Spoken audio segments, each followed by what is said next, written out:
নমস্কার বন্ধুরা, আমি প্রতিমা পিবিকে রান্নাঘর থেকে সবাইকে স্বাগত। আজ আমি কাঁকড়া দিয়ে পানি কচু রান্না করে দেখাবো। এটাকে তোমরা শোলা কচু বলতে পারো। এই কচু শাক খাওয়া শরীরের জন্য খুব ভালো। যারা এই কচু শাক খায় না তারা অন্তত এইভাবে বাড়িতে তৈরি করে দেখো, খুব ভালো লাগবে। দেখো বন্ধুরা, এখানে আমি কতকগুলো কাঁকড়া নিয়ে নিয়েছি। কাঁকড়াগুলো কিন্তু সব বিল থেকে ধরে এনেছি। প্রথমে আমি কাঁকড়ার বড় পাগুলোকে আমি কেটে নিয়ে নেব, আর ছোট পাগুলোকে ফেলে দেব। জানো বন্ধুরা, কাঁকড়ার বড় পাটার মধ্যে যে শ্বাসটা থাকে সেটা কিন্তু খেতে খুব সুস্বাদু।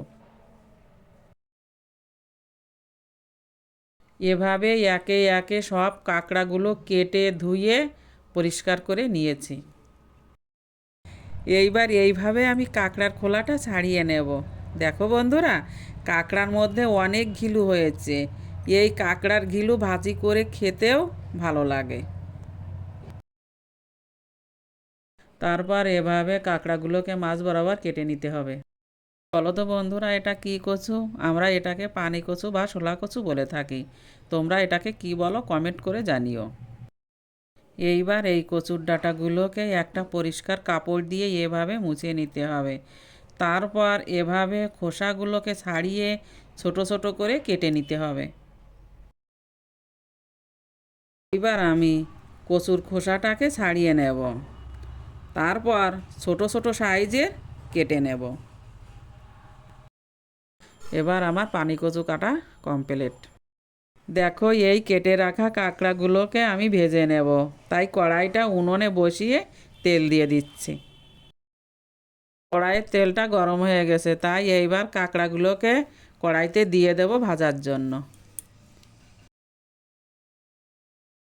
এবার একটু কাঁকড়াগুলোর মধ্যে নুন হলুদ দিয়ে দেব। দেখো, কাঁকড়াগুলো ভাজা হয়ে গেছে। এইবার অন্য একটি পাত্রে উঠিয়ে নিয়েছি। কড়াইতে জল দিয়ে জলটা গরম হয়ে গেলে কচু শাক ঢেলে দেব।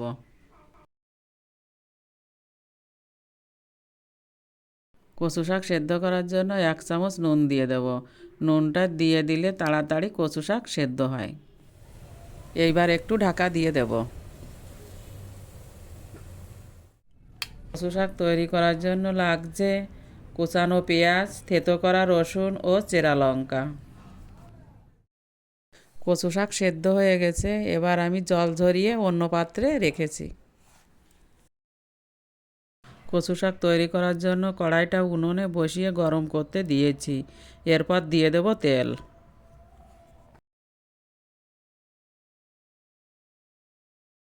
এইবার কড়াইয়ের তেলটা গরম হয়ে গেছে। এইবার দিয়ে দেব কুচানো পেঁয়াজ।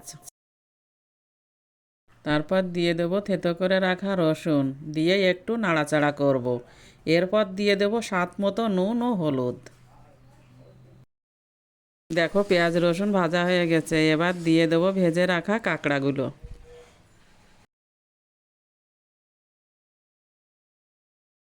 দিয়ে দেব এবার একটু সানরাইসের লঙ্কার গুঁড়ো। এবার দিয়ে দেব চিড়ে রাখা লঙ্কা। এইবার দিয়ে দেব সেদ্ধ করে রাখা কচু। এটা হতে অন্তত 10-20 মিনিট সময় তো লাগবে। তারপর একটু নাড়াচাড়া করতে হবে।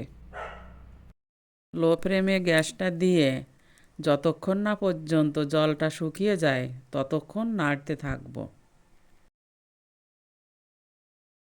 আগে নুন হলুদ দিয়েছিলাম, তাই এইবার অল্প করে নুন ও হলুদ দিয়ে আবার একটু নাড়াচাড়া করব।